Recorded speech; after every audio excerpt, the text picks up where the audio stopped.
Vous pensez que la pluie va s'arrêter cette semaine? J'ai une mauvaise nouvelle pour vous.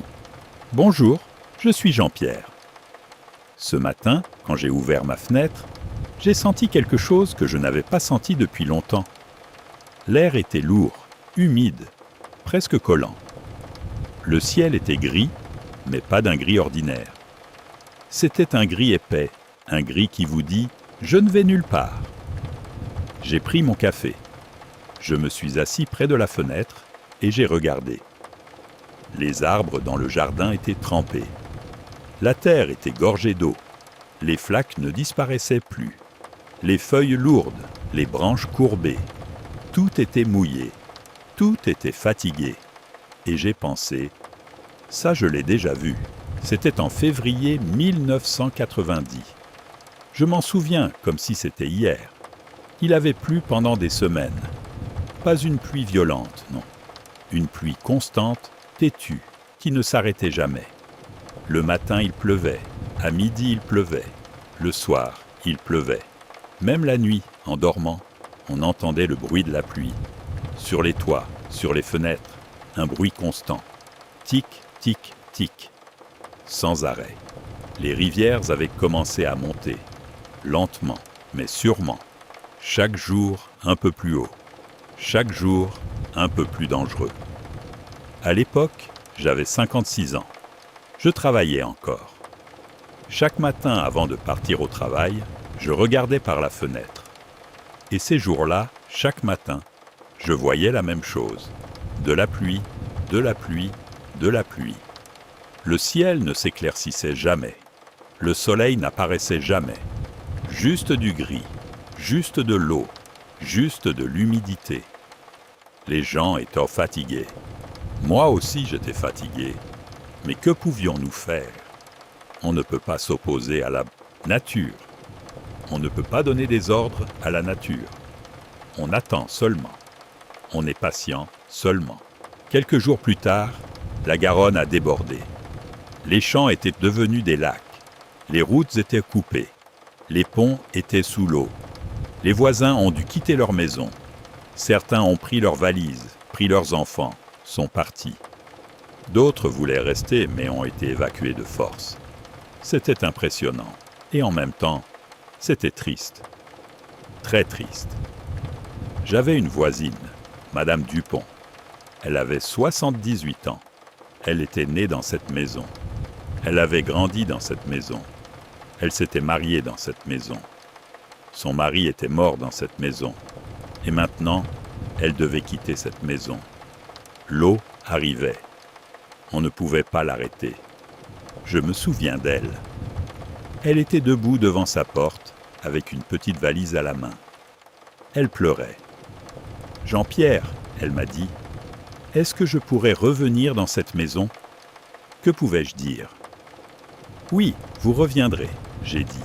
« L'eau va se retirer. Tout va s'arranger. » Et vous savez quoi? Elle est revenue. 2 semaines plus tard, elle est revenue. La maison était dans un état terrible. Partout de la boue. Les meubles étaient détruits, mais la maison tenait encore debout. Et nous, les voisins, nous avons nettoyé ensemble. Nous avons réparé ensemble. Nous avons reconstruit ensemble. J'ai appris ces jours-là. La nature a ses limites. Nous aussi, nous avons les nôtres. Quand la pluie insiste trop, il faut accepter, il faut s'adapter, il faut être patient. Mais en même temps, il faut être ensemble. Nous ne sommes pas seuls, jamais seuls. Cette semaine, en regardant le ciel, j'ai repensé à ces jours-là. Parce que la situation aujourd'hui ressemble beaucoup à celle de 1990. La terre est saturée, les rivières sont gonflées et la pluie continue. Alors qu'est-ce qui nous attend cette semaine? Je vais être honnête avec vous. Ce ne sera pas une semaine facile. La pluie va continuer. Le vent va souffler. Et pour ceux qui vivent près des rivières, il faudra être très vigilant. Depuis le début de l'année, nous avons eu beaucoup de pluie. Trop de pluie.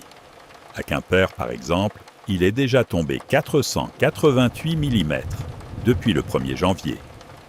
Presque un demi-mètre d'eau. Imaginez. Un demi-mètre. C'est énorme. Normalement, il ne tombe pas autant en une année entière. Mais nous sommes seulement en février et il est déjà tombé autant. Les sols ne peuvent plus absorber l'eau. Ils sont complètement saturés. Pensez à une éponge. Vous plongez une éponge dans l'eau, elle absorbe. Mais à un moment, l'éponge ne peut plus absorber d'eau. Elle est saturée. Voilà, la Terre est comme ça maintenant. Saturée. Fini. Chaque nouvelle goutte de pluie ruisselle directement vers les rivières. Elle ne pénètre pas dans le sol, elle glisse juste à la surface et va vers les rivières. Et cette semaine, malheureusement, il va encore pleuvoir. Beaucoup. Dès le début de la semaine, des averses fortes vont circuler sur une grande partie du pays. Parfois, il y aura même du grésil. De petits grains de glace. Le genre qui fait du bruit quand il frappe la fenêtre. Le vent sera violent, surtout près des côtes, avec des rafales qui peuvent atteindre 90 à 100 km/h. C'est très puissant. Le genre de vent qui renverse les arbres, qui arrache les toits. En montagne, la neige tombera abondamment au-dessus de 800 à 1400 mètres. Pour les stations de ski, c'est une bonne nouvelle, mais pas pour les routes. Les routes seront dangereuses, très dangereuses. Il y aura une petite accalmie en milieu de semaine. Une pause. Quelques heures, peut-être un jour. Le ciel pourra s'éclaircir un peu. La pluie pourra s'arrêter. Mais ne vous réjouissez pas. C'est juste une respiration. Une courte pause. Parce qu'ensuite, la pluie reviendra, accompagnée de vents forts. Si vous le pouvez, profitez de cette pause. Sortez. Prenez un peu d'air. Vérifiez votre jardin. Faites vos courses. Faites ce que vous devez faire. Parce qu'après, vous devrez rester à l'intérieur à nouveau. Vers la fin de la semaine, une dépression traversera le pays. Elle viendra de l'ouest, elle ira vers l'est. Et en chemin, elle nous laissera beaucoup de pluie, surtout du centre vers l'est. Le vent se renforcera près de la Méditerranée. Le Mistral et la Tramontane. Vous connaissez ces deux vents. Ils sont puissants, ils sont froids, ils sont impitoyables. Ils souffleront violemment. En montagne, il neigera au-dessus de 1000 mètres. Mais cette fois, encore plus, beaucoup plus. À certains endroits, surtout sur le nord des Alpes, il pourra tomber jusqu'à 1,50 m de neige fraîche. C'est une quantité énorme. C'est beau, oui, mais c'est aussi dangereux. Au total, entre maintenant et la fin de la semaine, il pourrait tomber entre 40 et 100 mm de pluie selon les régions. À certains endroits, encore plus. C'est beaucoup. Trop même. La terre est déjà saturée. Les rivières sont déjà hautes. Et maintenant, encore plus d'eau arrive. Et maintenant, parlons de ce qui m'inquiète vraiment. Les crues. En ce moment, plusieurs rivières sont en crue. La Garonne, la Dordogne, la Dour, la Vienne. Toutes réagissent fortement. Toutes montent. Toutes s'approchent de niveaux dangereux. La Garonne, en particulier, est placée en vigilance rouge. Rouge, c'est le niveau le plus élevé, le niveau le plus dangereux. Cela signifie que la situation est très grave. Cela signifie que les gens devront peut-être être évacués. Cela signifie que des vies sont en danger. Le pic de crue pourrait être atteint dans les prochains jours. Et il pourrait se rapprocher de la crue majeure de février 2021. Vous vous souvenez de cette crue ? Il y a seulement 3 ans. L'eau avait atteint plus de 10 mètres.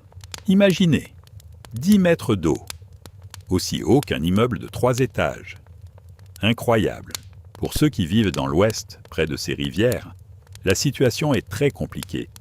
Les inondations sont déjà là. Des maisons sous l'eau, des routes fermées, l'électricité coupée. Et avec la pluie qui continue, elle risque de s'aggraver. Vigicru, l'organisme français de surveillance des eaux, publie des alertes en permanence.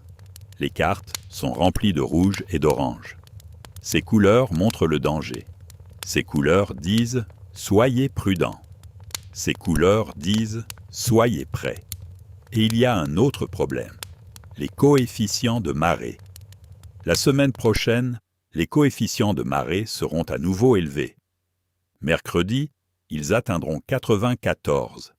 Qu'est-ce que cela signifie? Cela signifie que l'eau de mer montera plus haut.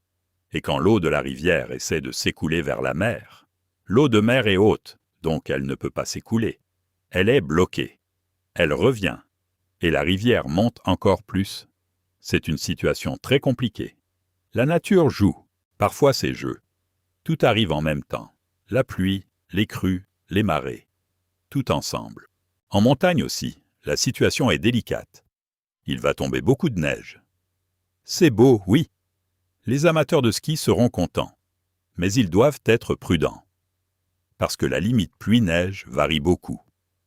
Parfois il pleut, parfois il neige. Un jour il neige à 1000 mètres, le lendemain à 1600 mètres.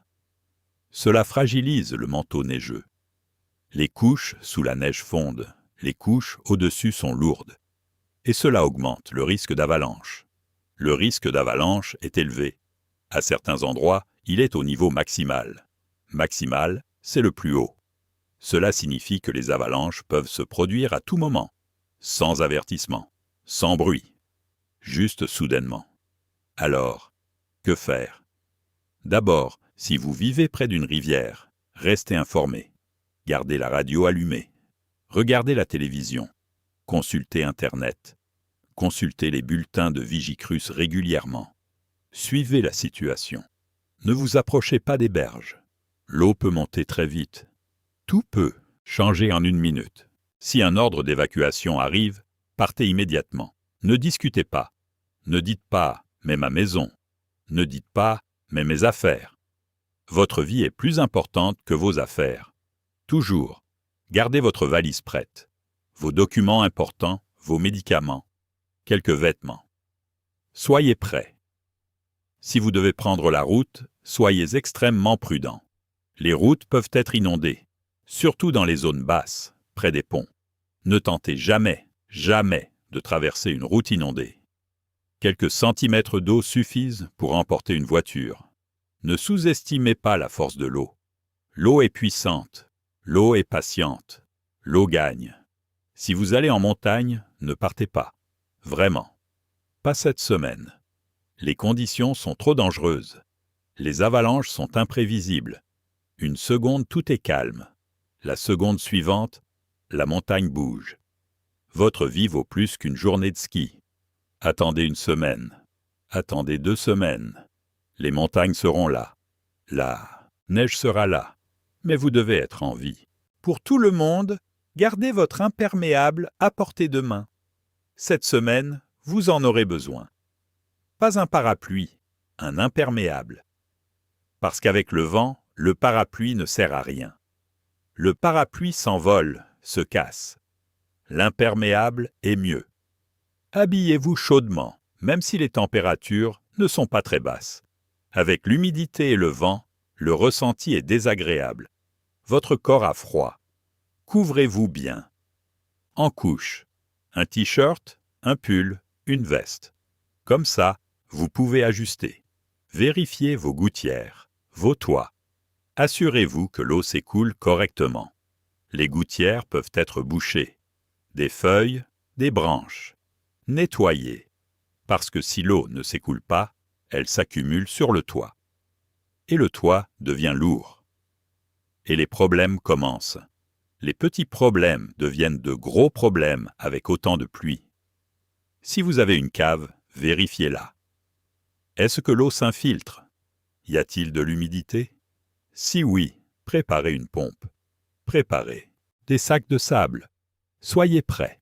Si vous avez un jardin, rentrez les pots. Fixez les objets légers. Le vent peut tout emporter. Une chaise, une table, un pot. Ça s'envole et ça frappe la fenêtre du voisin. Ou votre voiture. Ou quelqu'un. Sécurisez tout. Et surtout, pensez à vos voisins. Surtout ceux qui vivent seuls. Surtout les personnes âgées. Surtout ceux qui sont malades. Frappez à leur porte. Demandez « Comment allez-vous » Demandez « Avez-vous besoin de quelque chose » Peut-être qu'ils ne peuvent pas aller faire les courses. Peut-être qu'ils ont besoin d'aide. Peut-être qu'ils ont juste besoin de parler. La solitude est difficile, surtout dans ces jours-là. Dans les moments difficiles, c'est l'entraide qui fait la différence. Prendre soin les uns des autres. Penser les uns aux autres. C'est ça qui nous rend humains. Je sais, cette semaine ne sera pas facile. La pluie, le vent, les crues. C'est beaucoup. C'est lourd. Peut-être que vous en avez assez. Peut-être que vous êtes fatigué. Moi aussi, franchement. Ce matin, quand j'ai regardé par la fenêtre, je me suis dit, encore de la pluie. Mais que pouvons-nous faire? Nous ne pouvons pas être en colère contre la nature. Nous ne pouvons pas crier contre le ciel.